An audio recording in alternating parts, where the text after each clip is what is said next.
Vitória nos acréscimos e vitória importantíssima, né, para o Cruzeiro conseguir, assim, mais 3 pontos longe de casa rumo à primeira divisão. Eu quero comentar aqui com vocês uma análise do que foi esse jogo de ontem do Cruzeiro e, assim, quantos pontos faltam para a volta à primeira divisão. Quero fazer uma análise aqui sobre esse jogo, também sobre qual a pontuação ideal que o Cruzeiro precisa para, de acordo com os matemáticos, a Raposa assegurar de vez essa classificação para a Série A.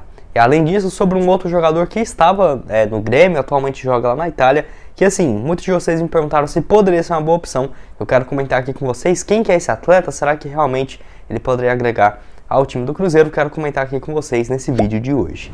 Mas só antes de começarmos a por aqui, para deixar seu like, também se inscrever no nosso canal. Conto aí com a ajuda de vocês para nós chegarmos a essa marca de 35 mil inscritos, que já está bem perto, tá? Eu tô com a meta aí até no final desse mês de agosto, nós atingimos essa marca, tá bom? Enfim, o salve de hoje é para 2 pessoas que comentaram no meu vídeo de ontem de manhã, que eu postei aqui no canal. Inclusive, um deles acertou, um de vocês acertou o placar que o Cruzeiro iria vencer por 2-1. O José Antônio Lima, tá sempre que acompanhando meus vídeos, disse que o Cruzeiro iria vencer por 2-1. Realmente aconteceu, valeu aí.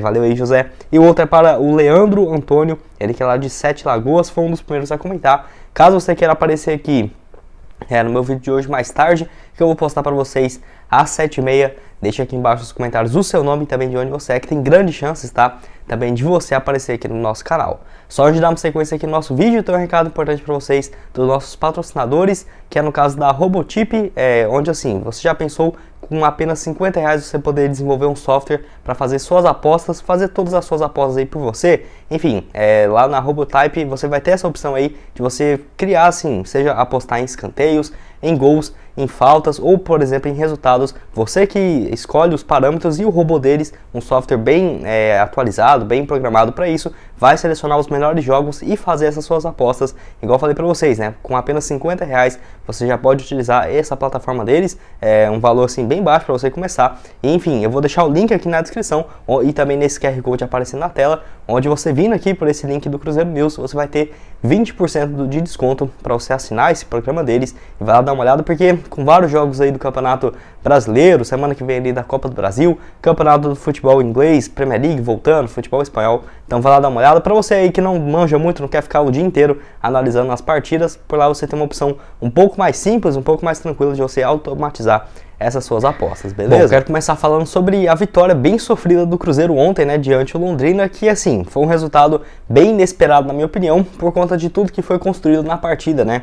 Foi até difícil imaginar que o Cruzeiro sairia vencendo esse jogo, depois principalmente de ter levado o gol com uma falha ali do Rafael Cabral, mas mesmo assim, o Cruzeiro, mesmo não tendo a melhor atuação do ano, contou com a sorte que tem sido importante, né, em alguns jogos como esse, que o Cruzeiro não tem tido um bom desempenho. É aquela típica partida que, se fosse no ano passado, o Cruzeiro teria perdido assim, sem ter chance nenhuma de ao menos sair com um ponto lá de Londrina. Enfim, essa partida que começou, o Cruzeiro pela primeira vez, repetindo a escalação nesse turno aqui do Campeonato Brasileiro, foi com o mesmo time que venceu assim a equipe da Tombense dentro de casa. Mas é claro, estava um pouco diferente em relação ao elenco, a postura do time jogar, principalmente pelo Bruno Rodrigues não está jogando pelo lado esquerdo e sim atuando pela ponta direita, tá? Muito tempo que o Bruno Rodrigues não fazia essa função, até muitos pensaram que ele estava jogando como se fosse um lateral direito, mas se você for ver na escalação, ele voltava bastante mesmo para ajudar na defesa, mas quem estava nesse lado direito era o Zé Ivaldo, que também já tinha feito essa função contra a Tombense.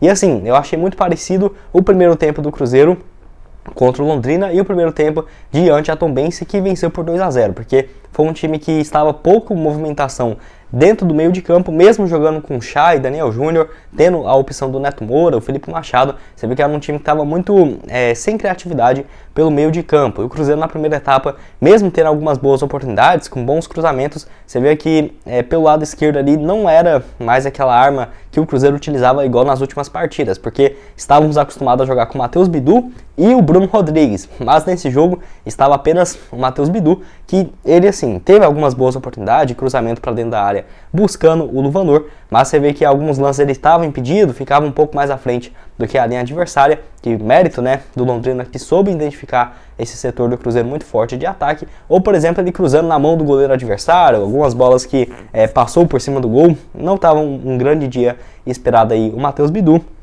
E o Cruzeiro foi assim pro final da primeira etapa, com pouquíssimas chances criadas. Teve até aquele lance ali que o Londrina cumprindo muito bem, o que propôs para o jogo, que era ficar esperando o contra-ataque, tá? Você vê ali que o lance que marcou o pênalti para o Londrina aos 26 minutos foi, é claro que um contra-ataque bem veloz por parte da equipe do Londrina, e o Matheus Bidu acabou fazendo falta ali no jogador, mas foi fora da área, que foi corrigido pelo VAR, né? Até fiquei surpreso como que o juiz pensou que aquele lance foi dentro da área. Se não fosse o VAR, seria mais um lance grotesco aí contra o Cruzeiro. Analisou e não teve dúvidas que foi fora da área. Na cobrança de falta ainda essa bola foi no travessão, levando um susto pro Cruzeiro, e o primeiro tempo teve mais chances aí o Londrina de abrir o placar do que a Raposa, porque o Cruzeiro tentava ali uma troca de passe muito lenta, o gramado também, eu acho que os jogadores do Cruzeiro não conseguiram se adaptar muito bem, não estava um ritmo de jogo que nós estávamos acostumados, seja assim pelo cansaço, ou por exemplo pela questão do campo mesmo, né? Não estava ajudando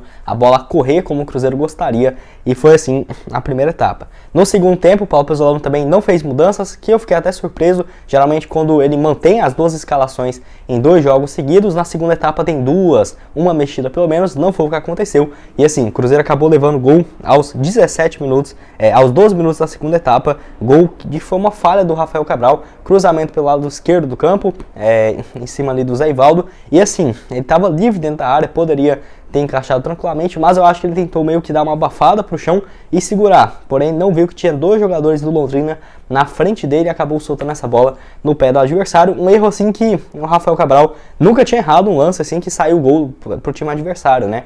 É claro que quando ele chegou aqui no Cruzeiro, você vê que ele estava bem desconfiado ainda, principalmente em sair jogando com os pés.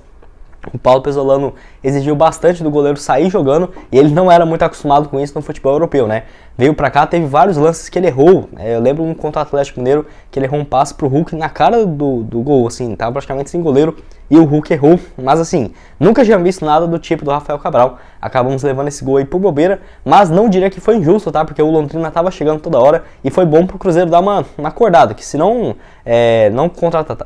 fizesse, né, um contra-ataque ali, colocasse peças mais ofensivas, não iria sair esse gol. E foi assim que o Paulo Pezzolano colocou o Edu, a primeira substituição aí, no caso, na partida, tirando assim o Daniel Júnior, e o Edu entrou, deu um pouco mais de ritmo lá na frente, porque o Cruzeiro estava jogando com o Edu e o Luvanor, além também de ter a opção ali do Chay e do Bruno Rodrigues pelo lado direito do campo. Porém, o Cruzeiro seguiu assim, com uma troca de passes bem ruim, sem muita objetividade. O gol foi sair aos 45 minutos, cobrança ali de escanteio do Matheus Bidu. A bola acabou desviando, se eu não me engano, ali foi no Luvanor, e o Simon, defensor do Londrina, ele é canhoto, tentou tirar essa bola que estava quase entrando dentro do gol, de direita, e como se fosse ele dando um chute para dentro do gol, né? Até estranho demais esse gol, acho que eu nunca tinha visto um gol desse jeito. É claro que o jogador tentou tirar a bola, mas ele acabou chutando aí contra o gol, e o Cruzeiro conseguiu esse empate aos 40 minutos da segunda etapa, tá? O empate para mim já estava ótimo pelo que foi a circunstância do jogo, até porque era o 5º colocado, o Cruzeiro assim ainda abrindo uma distância em relação ao adversário. Então, saiu esse empate, eu acho que todo mundo estava satisfeito, porém o Cruzeiro foi muito para cima, porque o Adilson Batista, treinador do Londrina, na minha opinião, errou muito a tirar os 2 jogadores ofensivos da equipe para colocar volante e um zagueiro. Ficou meio que uma linha ali de 5 defensores, 5 meio-campistas e um atacante lá na frente. Isso deu espaço para o Cruzeiro, mesmo pouco criativo nesse jogo, e toda hora lá na frente e buscar o gol de empate. Conseguiu o empate e foi agora em busca da virada, que aconteceu em uma bela jogada. Você vê que o Matheus Bidu, lateral esquerdo, foi jogar de lateral direito, tá? Ele até fez alguns bons lances para jogar ali com o Bruno Rodrigues na ponta esquerda. O Bruno Rodrigues foi importantíssimo para esse segundo gol, onde ele fez uma boa jogada na esquerda, tocou para o meio para o Luvanor, que meio caindo, né, ajeitou ali de esquerda para o Rodolfo de direita, marcar esse seu gol importantíssimo aí pelo Cruzeiro. O Rodolfo, que no Campeonato Brasileiro, ele tem até aqui um gol marcado apenas, que foi nesse duelo aí contra o Londrina, e sofreu um pênalti naquele empate 1-1 contra a Tombense. Não é um jogador que tem tido muitas participações em gols, mas o Paulo Pezzolano gosta bastante dele. Não é à toa que ele já tem 18 jogos, 2 gols marcados na atual temporada. O resultado assim importantíssimo para o Cruzeiro. Eu até fiquei sem acreditar que o Cruzeiro virou esse jogo, e emoção geral, né, por parte dos jogadores também. Você vê que depois da partida muitos ali ajoelharam, né, ficaram bem felizes por esse resultado, abraçaram o Rafael Cabral por conta justamente assim desse resultado tão inesperado. Até depois do jogo teve alguns problemas na cabine de transmissão da Rádio Itatiaia, onde torcedores do Londrina tentaram invadir. Os jogadores do Cruzeiro foram lá, né, ver o que estava acontecendo. Inclusive, pelo que parece, alguns jogadores igual o Felipe Machado, Rafael Cabral, de acordo com o Samuel Venâncio, até os policiais jogaram spray de pimenta nos olhos deles, né? Então é algo que pegou muito feio aí pro Cruzeiro. Porque, né, eu acho que não tinha necessidade disso. A Raposa deve tomar as medidas necessárias. Até o momento que eu tô gravando esse vídeo, não soltou nenhuma nota ou algo nesse sentido, mas foi bem errado, na minha opinião, o que fizeram. Porém, resultado importante, o Cruzeiro saiu com mais 3 pontos, abrimos incríveis 19 pontos em relação ao quinto colocado. Fico lembrando, ano passado, 2020, o Cruzeiro estava a 19 pontos de chegar ao quarto colocado, né? E hoje, na primeira colocação, tem 9 pontos em relação ao Grêmio, que venceu por 5-1 o Operário dentro de casa, e 19 pontos ao Londrina, que tem 33 contra 52 pontos do Cruzeiro. Enfim, eu quero saber a sua opinião aqui embaixo nos comentários, se você acha que o Cruzeiro precisa de um ponta também, tá? Eu, nesse jogo, percebi bastante isso. O Cruzeiro, se não fosse pelo Bruno Rodrigues, não teria nenhuma peça ofensiva de velocidade. Por exemplo, o Jajá tá machucado, o Rodolfo não é de velocidade, o Luvanor também não, o Edu também não, e o Rafa Silva tem esses problemas de lesão, ainda não conseguiu se colocar à disposição para ser o titular. Mas eu quero saber a sua opinião, se o Cruzeiro precisa, né, de uma peça um pouco mais ofensiva por esses lados do campo. Só lembrando que, de acordo com o FMG, o Cruzeiro tem hoje 99,9% de chance de subir a Série A por conta desse aproveitamento de 75,4% dos pontos. De acordo com os matemáticos, a Raposa precisa de mais 11 pontos, ou seja, 3 vitórias e 2 empates para assegurar essa vaga à Série A. E se conseguir assim, isso chegaria a 63 pontos, né? Se assegurar mais 2 vitórias, por exemplo, que seja, né, uma sequência de 4 vitórias e 2 empates, o Cruzeiro chegando a 68 pontos, de acordo com a FMG, é 100% de chance à volta à Série A. E o último assunto desse vídeo que eu quero comentar aqui com vocês é sobre o Matheus Henrique, jogador que surgiu na base do Grêmio e tudo mais, onde assim, ele joga hoje lá no futebol europeu, e alguns de vocês me perguntaram se ele poderia ser uma boa alternativa para o Cruzeiro, tá? Até fiquei surpreso, pensei, mas o nome dele está sendo especulado aqui no Cruzeiro. No caso, meu amigo aqui do canal Cruzeiro Nostalgia fez um vídeo falando sobre ele, e alguns de vocês me perguntaram se ele poderia ser uma boa alternativa para o Cruzeiro ou não. Só lembrando que não tem nada, tá, do Cruzeiro conversando com o jogador, porém, realmente, eu concordo que o Matheus Henrique, quem sabe para a próxima temporada, ou daqui uns 2, 3 anos, que o contrato dele com o Sassuolo da Itália vai até dezembro de 2025, então não pensaria no jogador tão cedo por agora. Porém, analisando o nome, eu acho ele muito interessante, 24 anos de idade, jogou muito bem no Grêmio de 2018 até 2021, quando foi negociado com o Sassuolo da Itália. O Grêmio recebendo ali, de acordo com a rádio GHZ aqui do Rio Grande do Sul, né? Eu estou passando um tempo aqui em Porto Alegre, confirmaram que a venda lá naquela época, em agosto do ano passado, seria um valor bem alto, tá? De 12 milhões de euros. Naquela época seria 74 milhões de reais. Hoje, como o câmbio caiu um pouco, esse valor ali ficaria próximo dos 60 milhões, mas assim, algo próximo de 74 milhões de reais, mais 3 milhões de euros em bônus por metas alcançadas. Então, realmente, assim, seria um valor gigantesco, então é inimaginável o Cruzeiro tentar o jogador, nem que seja por empréstimo ou algo nesse sentido. Se ele não tivesse ido bem nessa primeira temporada no futebol europeu, aí sim eu poderia dizer para vocês, né, quem sabe um empréstimo no próximo ano ou algo nesse sentido, mas completamente descartado porque na última temporada ele fez 26 partidas, um meia que atua um pouco mais defensivo, tá? 26 jogos pela equipe do Sassuolo, uma assistência, e nessa temporada que acabou de começar, ele já fez um jogo até aqui pelo Sassuolo na primeira divisão. Acho um bom nome, acho ele a cara do Paulo Pesolano, tá? Um jogador que gosta de ter a posse de bola, é um jogador que eu vejo com muito potencial, até já foi convocado para a seleção brasileira, me lembra muito o Arthur que surgiu no próprio Grêmio, jogou no Barcelona, Juventus, enfim, me lembra bastante o jogador aí também, mas eu quero saber a sua opinião aqui embaixo, o que você acha do atleta, porém, igual eu falei para vocês, por conta dele ter saído com um valor gigantesco, eu só vejo que poderia ser viável o Cruzeiro ou algum outro time do futebol brasileiro querer a volta do atleta lá no final do contrato dele, que é até o final de 2025. Lembrando que também algumas outras equipes da França, quando ele chegou lá na Itália, ele começou como reserva, algumas equipes como por exemplo o Rennes lá da França, demonstrou interesse por empréstimo e o Sassuolo não teve interesse de emprestar o jogador.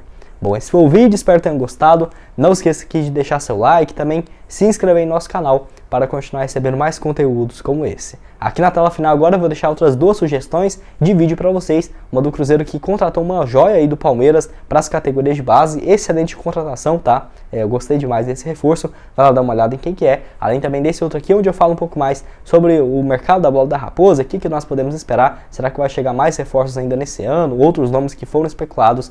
Enfim, vou deixar tudo aqui aparecendo para vocês, junto com o link abaixo na descrição da Robotip, para você contratar aí o software deles para começar a fazer suas apostas e, né, com dicas ali de um curso completo de como que você monta seu robô para fazer suas próprias apostas. Vai estar tudo aqui embaixo na descrição, com 20% de desconto. Muito obrigado a todos por terem assistido até aqui e até mais, valeu!